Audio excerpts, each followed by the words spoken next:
మీరు టీవీలు అడ్జస్ట్ చేసి కూర్చుంటే నేను కూర్చుని మాట్లాడతాను. హలో హలో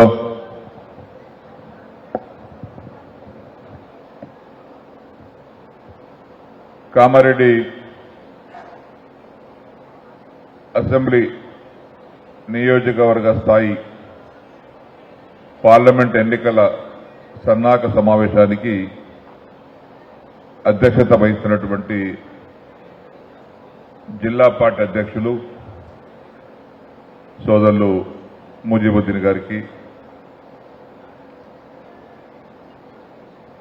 ఈరోజు మన కార్యక్రమానికి ముఖ్య అతిథిగా విచ్చేసినటువంటి తెలంగాణ సాధనలో మనందరికంటే ముందు నడిచి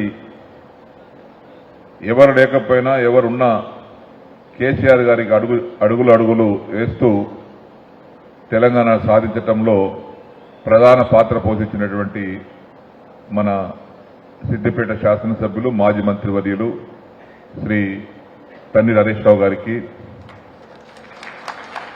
అదేవిధంగా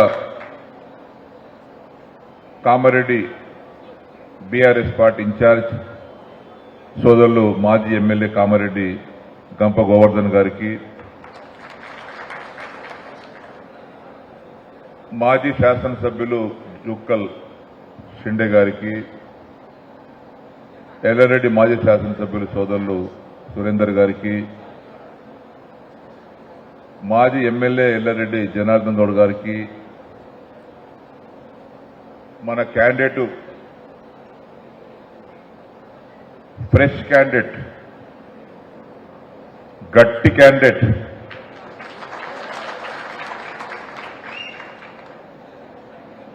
గాలి విసితే ఇద్దరు క్యాండిడేట్ గాలి కొట్టుకపోయేటువంటి క్యాండిడేట్ గాలి అనిల్ కుమార్ మన పార్టీ అభ్యర్థి గారికి, వేదిక మీద ఉన్నటువంటి సీనియర్ పార్టీ నాయకులకు, అధ్యక్షులకు, ఎంపీపీలకు, జడ్పీటీసీలకు, మాజీ మార్కెట్ కమిటీ చైర్మన్లకు, కౌన్సిలర్లకు, చాలా మంది పెద్దలు, సోదరిమణులు చాలా మంది కూర్చున్నారు. వారందరికీ, వేదిక ముందున్నటువంటి నా తోటి కార్యకర్తలకు, నాయకులకు, సోదరిమణులకు,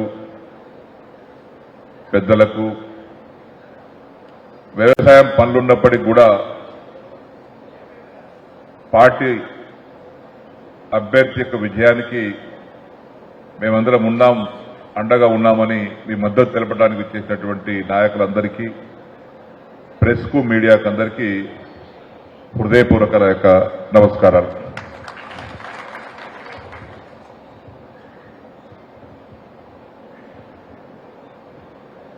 ఈరోజు నియోజకవర్గ స్థాయి సమావేశాలు కామారెడ్డి జరుగుతూ ఉన్నాయి. బాన్స్వాడతో మొదలైంది, జూకల్ అయిపోయింది, ఆందోళన్ కాన్ఫరెన్స్ అయిపోయింది, నిన్న నారాయణఖేడ్ అయింది, ఈరోజు కామారెడ్డి అవుతుంది, ఎల్లారెడ్డి అవుతుంది, రేపు ఎల్లుండో లాస్ట్ జైరాబాద్ అవుతుంది. మనం ఇంతటితోటి దీన్ని వదిలిపెట్టవద్దు.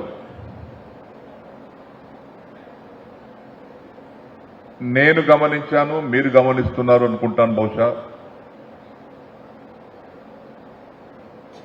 భారతదేశంలో ఒక ప్రభుత్వం ఏర్పడ్డ తర్వాత 2 ఏళ్లకో 3 ఏళ్లకో 4 ఏళ్లకో 5 ఏళ్లకో ప్రభుత్వం మీద ప్రజలకు అసంతృప్తి ఏర్పడుతుంది. మనం 10 ఏళ్లు పనిచేసినాం. కేసీఆర్ గారి నాయకత్వంలో దేశానికి ఆదర్శవంతమైనటువంటి పరిపాలన అందించినాం. మనం తప్పు చేయలే. ఏ రాష్ట్రంలో ఏ ముఖ్యమంత్రి చేయనటువంటి కార్యక్రమాలు రైతుల కోసం చేసినాం, ప్రజల కోసం చేసినాం, రాష్ట్ర ప్రగతి కోసం పనిచేసినాం. 10 ఏళ్ల తర్వాత సహజంగా కొంత ప్రజలలో మార్పు కనబడుతుంది. కానీ ఏమిటో కానీ ఈ ప్రభుత్వం వచ్చి 4 మాసాలు కూడా కాలేదు. ఈ 4 మాసాల లోపట్నే ప్రజల మనసులలో ఎందుకు ఓటేశం రా అని అనిపించుకునేటువంటి పరిస్థితి ఈరోజు మనకు స్థానికంగా కనబడతా ఉంది. అయ్యో పొరపాటు చేసినాం, దేవుళ్ళంటి కేసీఆర్ను ఓడించుకున్నాం, ఈల మాయ మాటలు నమ్మినము, మోసం చేసిండ్రు అని మా ఆడబిడ్డలు బాధపడుతున్నారు, రైతులు బాధపడుతున్నారు, మా ముసలమ్మలు బాధపడుతున్నారు, యువకులు బాధపడుతున్నారు. ఈనాడు ఆఖరికి పరిపాలనలో ముఖ్య పాత్ర వహిస్తున్నటువంటి ప్రభుత్వ ఉద్యోగులు కూడా బాధపడుతున్నారు.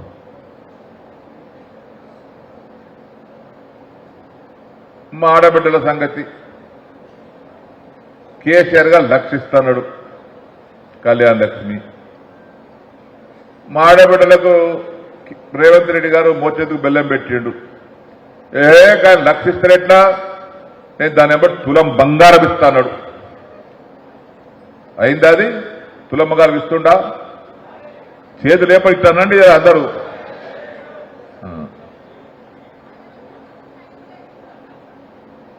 18 సంవత్సరాలు దాటినటువంటి ఆడబిడ్డలకు అందరికీ నెలకు 2,500 రూపాయలు ఇస్తాడు. ఇచ్చిండా? ఆడబిడ్డ పేరునే ఇండ్ల జాగాలున్న వారికి, జాగాలు లేని వారికి జాగాలు ఇచ్చి, జాగాలున్న వారికి ఇందిరమ్మ ఇల్లు ఇస్తాడు. ఇచ్చిండా?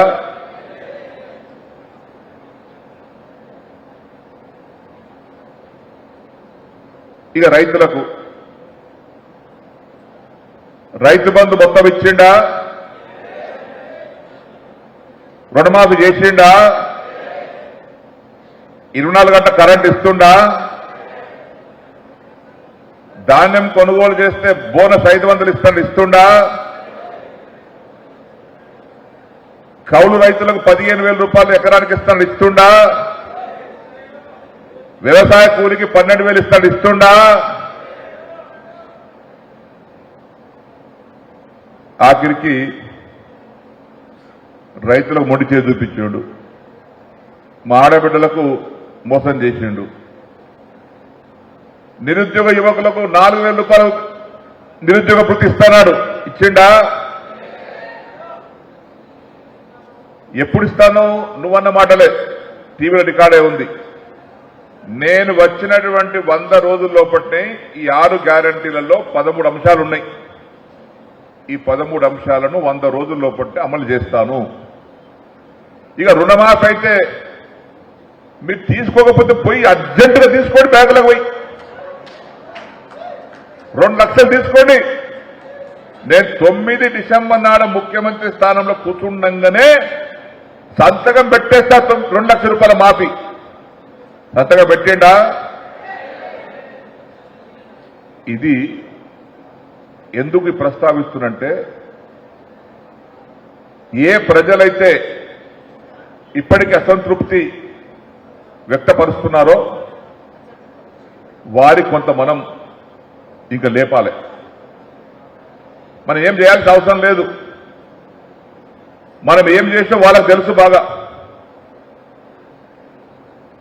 కాంగ్రెస్ పార్టీ ఎన్నికల కంటే ముందు ఏ హామీలు ఇచ్చి అమలు చేయలేదో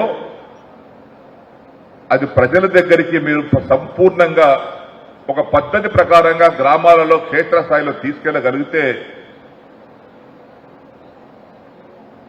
కాంగ్రెస్ పార్టీ అభ్యర్థికి డిపాజిట్ కూడా గల్లంత అవుతుంది. మన తెలంగాణ వాళ్ళు అమాయకులు కాదు, మోసపోయింది. ఏదాయన కేసీఆర్ 2,000 రూపాయలు పెన్షన్ ఇస్తున్నాడు, ఈ రాష్ట్రం 4,000 ఇస్తున్నాడు. మా ముసలమ్మలు ఆశపడ్డారు. ప్రతి ఒక్కరికి ఆశ పెట్టిండు, ఏది అమలు అయితలేదు. మరి అమలు కాని పరిస్థితిలో అనిల్ కుమార్ గారు వచ్చారు ఇక్కడికి. నేను వారికి కూడా చెప్తున్నాను, మేము ఇదివరకు యువకుడివి, జోర్దార్ గట్టిగా ఉన్నావు, ఇదివరకు ఉన్నటువంటి మా పార్లమెంట్ సభ్యుడు, జైరాబాద్ పార్లమెంట్ సభ్యుడు, ది గ్రేట్ ఏం పేరు అని పేరు ఆయనకు బాగా తెలుసు, బీబీ పాటిల్ గారు.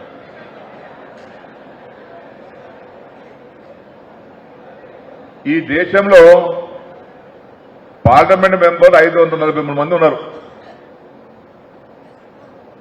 10 ఏళ్లలో ఎంపీగా ఉండి 10 పైసల పని చేయనటువంటి ఎంపీ ఎవరు ఉన్నారంటే బీబీ పటేల్ గారే. మరి ఏ ముఖం పట్టుకుని ఓట్లాడుతావా నువ్వు? ఇందుకే పోతే పుటక్కర బీజేపీ దోస్తీవి, తెల్లా టికెట్ తీసుకుంటుంది. అంటే దాన్ని బట్టి అర్థమైంది ఏంటంటే నువ్వు ఎప్పటి నుంచో వాళ్ళతో రాయబారం పెట్టుకున్నావు. చాలా రోజుల క్రితం నుంచి రాయబారం ఉంది నీతో వాళ్ళకు. ఇట్లా పోయి టికెట్ తెచ్చుకునే తెల్లారే. ఇప్పుడు అసలు బీజేపీలు బాధపడుతున్నారు. ఆయన ఎవరు తిరుగుతలేరు. నిన్న బాన్స్వాడకు వెంకటాపూర్ తాటకాడ సేవలాల గుడి వార్షికోత్సవం అంటే నేను పోయినా. ఆయనకి ఎవరు చెప్పారు, ఆయన కూడా వచ్చిండు. పాత బీజేపీ కార్యకర్త నాయకులు ఎవరు వస్తలేరు. ఈ నెంబర్ ఎవరు 2-3 పోయినా వాళ్ళే వచ్చారు. వాళ్ళు ఎత్తి కొట్టుకుంటున్నారు. ఈయనొచ్చి మా బీజేపీ పార్టీ చేరి మా బీజేపీ విజయ అవకాశాన్ని పోగొట్టిండని. పోతుంది. భీమ్ పటేల్ 10 సంవత్సరాలుంటే కామారెడ్డిలో ఎన్ని ఊళ్ళకి వచ్చిండు? కామారెడ్డి నియోజకవర్గంలో ఏం పని చేసిండు? మరి ఏమి పని చేయనోనివి, ఊళ్ళలో రానోనివి, ఎవరిని పలకరించనోనివి, ఎవరి కష్ట సుఖాలు పాల్గొననివి, మరి నీకు ఓటెందుకు వేయాలి? మేము పిచ్చోళ్ళమా? కొన్ని కామారెడ్డి కాన్స్టిట్యున్సీలో 200 గ్రామాలు ఉన్నాయి. ఎంపీ కాబట్టి అన్ని గ్రామాలు రాకపోవచ్చు.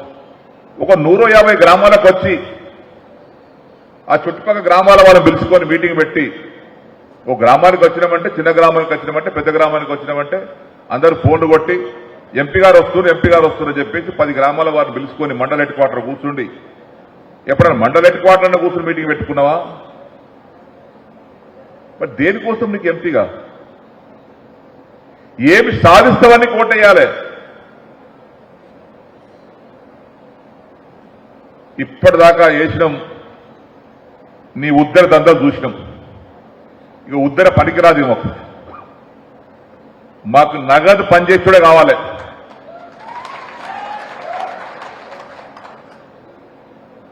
గాలి అనిల్ కుమార్ గారు తమ్ముడు చెప్తా ఉన్నాను, మేమందరం శాసనసభ్యులుగా హరీష్ రావు గారు కానీ మేము కానీ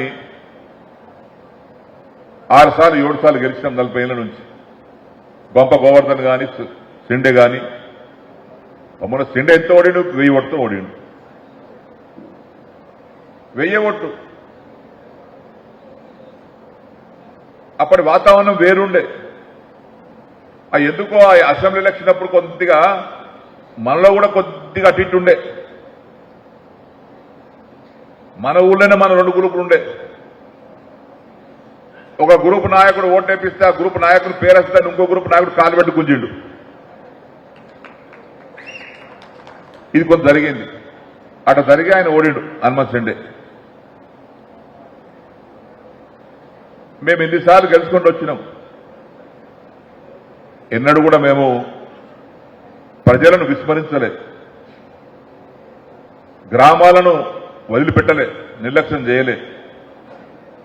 కష్టం వచ్చినా, సుఖం వచ్చినా, ఆపద వచ్చినా, ఏదొచ్చినా రైతు కాపాడుకున్నాం, ప్రజలను కాపాడుకున్నాం, పేదల దగ్గరికి పోయినాం, ఆడవాళ్ళ దగ్గర పోయినాం, గ్రామాల వారికి ఏం కావాలని అడిగి రాసుకున్నాం. ఈ 10 సంవత్సరాలలో గర్వంగా చెప్పుకునేది ఏంటంటే అంతకుముందు కూడా మేము ఉన్నాం ఎమ్మెల్యేగా, తెలుగుదేశం పార్టీలో పనిచేసినాం. కానీ తెలుగుదేశం పార్టీలో ఉన్నన్ని రోజులు పనిచేసినాం, తిరిగినాం. కానీ మాకు సవత్తల్లి ప్రేమతోటి అనుకున్నంత సాధించలేకపోయినాం. కానీ కేసీఆర్ గారు ముఖ్యమంత్రి అయి తెలంగాణ వచ్చిన తర్వాత శాసనసభ్యులకు అందరికీ ఇది స్వర్ణయుగం. ఇక చేసుకొని దరిద్రుడు చేసుకోకపోవచ్చు, కానీ చేసుకున్నంత ఉండే. ఇప్పటికి కూడా ఈ వయసులో కూడా తిరుగుతూనే ఉన్నాం. నువ్వు కూడా గట్టిగా ఉండు. కామారెడ్డి కాన్స్టిట్యున్సీ నాకు మొదటి నుంచి అనుభవం. ఇక్కడ గులాబీ జెండాను నాటిందే కామారెడ్డి కాన్స్టిట్యున్సీ.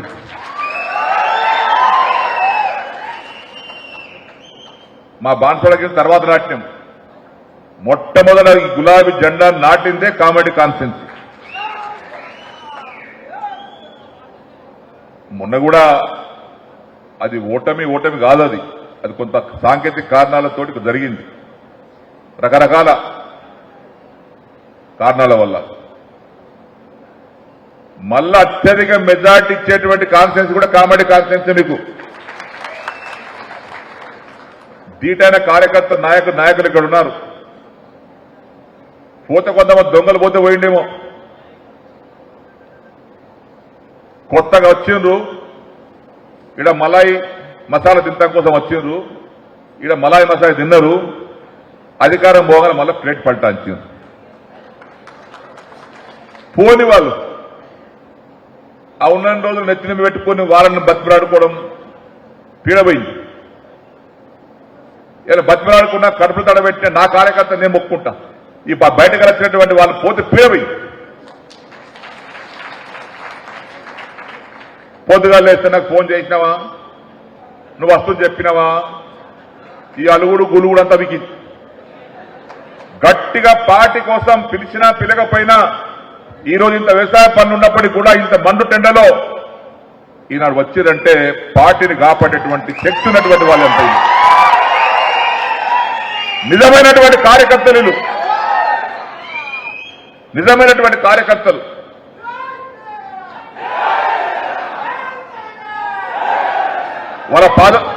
వాళ్ళ పాదాలు కలిగిన చిమోసుకు తక్కువనే అంత మంచి కార్యకర్తలు. వాళ్ళని కాపాడుకోవాలి, వాళ్ళ మనసు నొప్పియద్దు. పదవులు వస్తే మనకు పోతాయి, కార్యకర్తల మనసు నొప్పియద్దు. జెండా పట్టి తిరగటోళ్ళు వాళ్ళే. ఇలా మైక్ పట్టి ఊళ్ళలో పోయి మైక్ పట్టుకొని శ్రీనివాస్ రెడ్డి మాట్లాడినా, హరీష్ రావు మాట్లాడినా, గోవర్ధ మాట్లాడినా ఆ మీటింగ్ ఏర్పాటు చేసి జెండా పట్టుకొని ఊరు తిరిగి గల్లీ తిరిగి మీటింగ్ ఏర్పాటు చేసి వాళ్ళే. వల్ల వాళ్ళు లేకపోతే ఇక్కడ నేను లేను, ఎవరు లేరు. కాబట్టి వాళ్ళని కాపాడుకోవాలి. ఒక కామారెడ్డి కాన్స్టిట్యున్సీ కాదు అనిల్ గారు, అన్ని కాన్స్టిట్యున్సీలకు మంచి వాతావరణం ఉంది, మెల్లమెల్లగా వస్తున్నది, ప్రజలు తెలుసుకుంటున్నారు. మొన్న ముసలమ్మ నారాయణ కేడికి వెళ్ళి మా తాండకు వచ్చింది, ఇది సిద్ధాపూర్ తాండకు. నీళ్ళు తాగుతాకు ఇంతగా కూర్చుందట. ఏ ఊరు అమ్మడి నారాయణ కేడ్ ఏదో తాండ పేరు చెప్పింది. ఎటు పోతున్నామంటే ఈ భీముని కూడా తాండం చుట్టాలు ఉండదు పోతున్నా చెప్పిందట. చెప్పి ఆమెను ఎవరు అడగలే, ఆడోళ్ళు ఉన్నాడ కాగితనమ్మడు.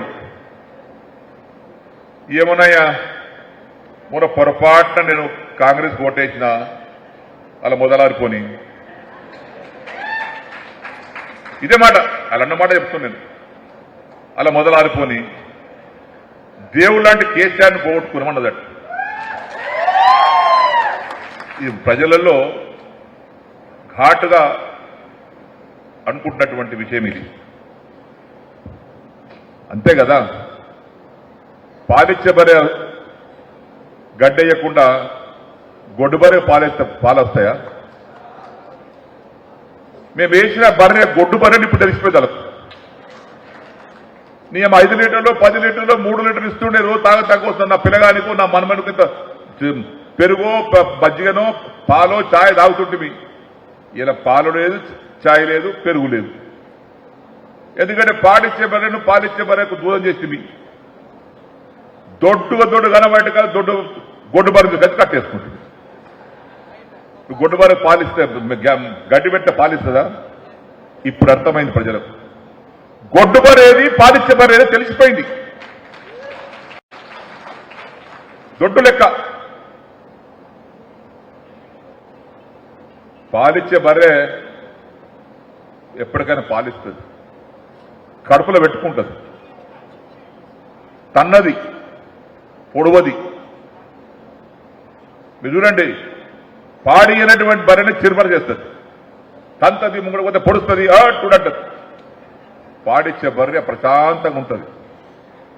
పిండుకో బిడ్డ, పాలు పిండుకో, తాగు, కానీ నన్ను మాత్రం చూసుకో. రాత్రిపూట గడ్డయి, నువ్వు రాత్రిపూట గడ్డ అయిపోతే పాలు ఎడకలు వస్తాయి. లోపల దానా కుర్ది గడ్డేస్తేనే పొద్దున పాలు వస్తాయి. ఇప్పుడు ఎలక్షన్ కూడా 5 ఏళ్లకోసారి వచ్చేది. ఎట్లయితే బర్రెకు కుడిది దానేస్తే పాలిస్తుందో 5 ఏళ్లకోసారి వచ్చేది ప్రజాస్వామ్య వ్యవస్థలో ఓటు దాన లాంటిది. ఈ ఓటే బలమైంది. తప్పనిసరిగా మళ్ళా పూర్వ వైభవం వస్తుంది. ఇక పోయేటోడు నిన్నొక్కడు మొన్నొక్కడు పోతాను, పోతే పోయి నాకు బాధ లేదు. నేను చెప్తున్నా కదా, ఈరోజు నేను అన్ని కాన్సెప్ట్ తిరుగుతా ఉన్నా. నిన్న నారాయణగఢకు పోయినా, నాకు ఆలస్యమైంది. వెంకటాపూర్ తాండా చేసుకుని ఎండల పరిగెత్తి 2 అయింది. ఎవరు కదలలేదు. నేను అనుకున్నా 2 అయిపోయింది, తింతకు పుట్టుకుని లేచిపోతారు అనుకున్నా. ఒక్క మనిషి కదలలే, అట్లనే కూర్చున్నారు. నేను మాట్లాడితే అప్పుడు లేచారు. నేను పోగానే అడిగినా, నేను మాట్లాడినాక కూర్చుంటారా వెళ్ళిపోతారా అన్నా. లేదు సార్ కూర్చుంటాం సార్ అన్నారు. కూర్చున్నారు. అంటే బలవంతం చేసి కూర్చోరు, మనసులో ప్రేమ అభిమానం ఉంటేనే కూర్చుంటాం.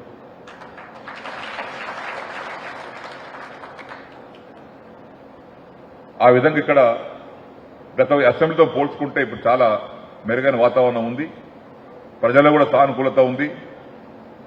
ఇక బీజేపీ పార్టీ ఉంది. బీజేపీ పార్టీకి ఏమో ఒకటే తెలుసు, జై శ్రీరామ్. మనం అందరూ శ్రీరామ్ భక్తులం కాదా? మీ ఊళ్ళో రామాలయం లేదా? నా ఊళ్ళో రామాలయం లేదా? పొద్దున లేదా ఆంజనేయ స్వామి దండం పెట్టుకోమా? అందరికీ దేవుడే. మన దేవుని మనం పూజిస్తాం, ముస్లిమ్స్ వాళ్ళ దేవుని పూజిస్తారు, క్రిస్టియన్స్ వాళ్ళ మతాన్ని పూజిస్తారు. కానీ నడిచేది బతికేది ఒకే తాటి మీద, ఒకే భూమి మీద. ఈ భూతల్లే మన జన్మనిచ్చింది భారతదేశంలో ఉన్నవాడికి. మన భూమాతనే, భారత భూమాతనే ఈ అన్ని కులాలకు అన్నది.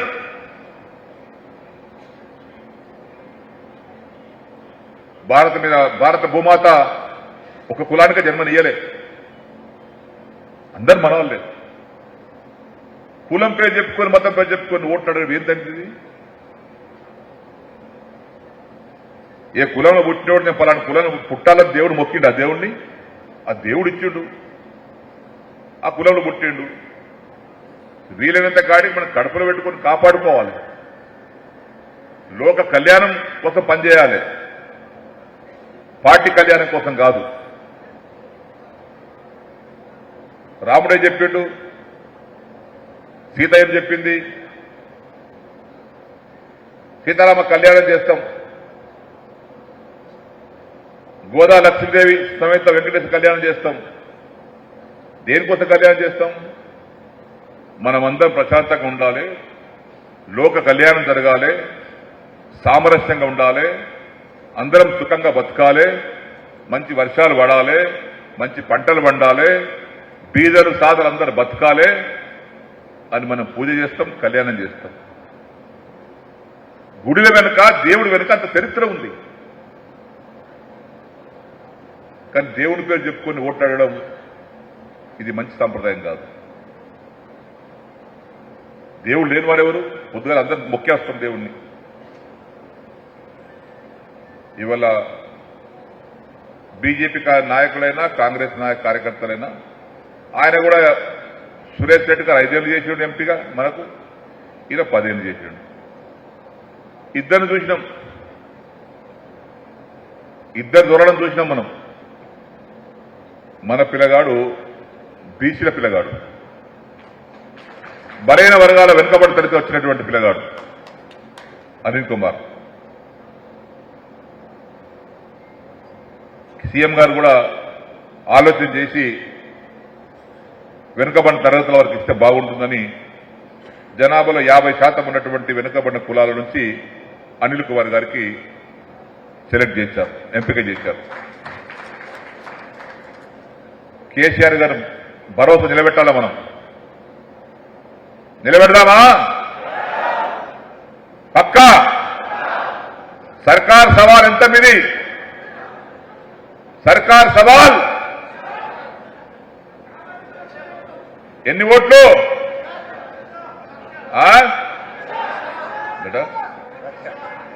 లక్షనా? సర్కార్ సవాల్ అదైతే సంతోషమే. ఆ పట్టుదలతోటి ఆ జోష్ కనబడతా ఉంది నాకు. మీ అందులో జోష్ మాత్రం తగ్గలేదు, ఇటు పెరిగింది. ఇక నా ముంగడ కూర్చున్న కొంత ముసలు కూడా అవసరం జోరు కనబడతా ఉంది, ఉత్సాహం వచ్చింది. సంతోషం, చాలా సంతోషమే. ఈరోజు 2 పార్టీలు ముందున్నాయి. మొన్న కూడా మాట్లాడతారు, కాంగ్రెస్ పార్టీ వచ్చినాక ఉద్యోగాలు ఇచ్చిందట. నెత్తికొట్టుకోవాలని రైతుని యాడికలు ఇచ్చారు మీద ఉద్యోగాలు. ఆ స్టాఫ్ నర్సుల ఉద్యోగాలు, కానిస్టేబుల్ ఉద్యోగాలు కేసీఆర్ గారు ముఖ్యమంత్రి ఉన్నప్పుడే నోటిఫికేషన్ ఇచ్చి ఇంటర్వ్యూలు అయినాయి, పరీక్షలు అయినాయి, మార్కులు వేసి పాస్ అయిపోయారు. పుట్టుకున్న ప్రభుత్వం పోయింది. ఆ సెలెక్ట్ అయిన కాగితాలు ఇచ్చినావు అంతే. నువ్వేం నోటిఫికేషన్ ఇప్పించలే, నువ్వేం ఇంటర్వ్యూ చేయలే, ఖాళీ నియామక పత్రాలు ఇచ్చిండు. 30,000 మంది నియామపత్రాలు ఇచ్చి కాంగ్రెస్ ఏం చెప్పుడు, మేము ఈ 3 నెలల్లో 30,000 మందికి ఉద్యోగాలు ఇచ్చినాం. వాస్తవం అది. అంత చేసి పంట పండించి సంచులు నింపిపోయిన తర్వాత సంచులు లెక్క పెట్టుకున్నాను. పంట పండించినాం, బస్తలు నింపినాం, కాంట పెట్టినాం. కాంట పెట్టాక 1, 2, 3, 4 అని బస్తలు లెక్క పెట్టుకున్నాం. మరి బస్తలు నింపి పంట పండించిన లెక్క పంటనా, లేకపోతే బస్తలు లెక్క పెట్టుకుని పంటనా? మనం 2,32,000 ఉద్యోగాలు ఇచ్చినాం 10 ఏళ్లలో. 2,32,000. 17 లక్షల ఉద్యోగాలు ప్రైవేట్లో వచ్చినాయి. నిన్నగాక మొన్న ఒక సంస్థ సర్వే చేసింది, అంతర్జాతీయ కార్మిక సంస్థ, మన పెట్టి సంస్థ కాదు, మన ఇంటి సంస్థ కాదు, అంతర్జాతీయ కార్మిక సంస్థ సర్వే ఏం చెప్పిందంటే, దక్షిణ భారతదేశంలో అత్యధికమైనటువంటి ఉద్యోగాలు కలిగించే రాష్ట్రం ఏదైనా ఉంది అంటే తెలంగాణ రాష్ట్రం అని చెప్పింది. ఇది వాస్తవం కాదా? 2004 నుంచి 2014 వరకు ఉన్నారు. 10,000 ఇచ్చింది అంతే. 10,000 మొత్తం సమైక్య రాష్ట్రం 23,000 ఇస్తే అందులో మనకు వచ్చిన వాటా 10,000. 2004 నుంచి 2014 వరకు కాంగ్రెస్ ఉన్నప్పుడు. మనం ఇలా 2014 నుంచి 2024 వరకు 23 వరకు 2,32,000 ఇచ్చినాం. సంవత్సరానికి 23,000 ఇచ్చినాం. నువ్వెంత సంవత్సరానికి నువ్వు 1000 ఇచ్చినావు. నువ్వు గొప్పనా, మేము గొప్పనా? ఇక రాయితీ కొట్టుకోవాలి ఇచ్చినంతే అది మాట్లాడుతుంటే. కాబట్టి మనం చాలా ఉత్సాహంగా ఉన్నారు మీ అందరూ కూడా తెలుసు. నాకు పెళ్లిరెడ్డి కూడా పోతున్నాం సార్ దగ్గరికి. బ్రహ్మాండంగా అనిల్ కుమార్ గారికి కారు గుర్తు పైన ఓటు వేసి భారీ మెజార్టీ పైన గెలిపించవలసిందిగా నేను కోరుకుంటూ, ఇప్పటికే చాలా కాలగతమైంది. ఈ కార్యక్రమానికి ఆహ్వానించినటువంటి మీ అందరికీ కూడా పేరు పేరున హృదయపూర్వక ధన్యవాదాలు తెలియపరుచుకుంటూ నేను సెలవు తీసుకున్నాను. జై తెలంగాణ, జై తెలంగాణ. కేసీఆర్ గారి నాయకత్వం, కేసీఆర్ గారి నాయకత్వం. కారు గుర్తుకే, కారు గుర్తుకే.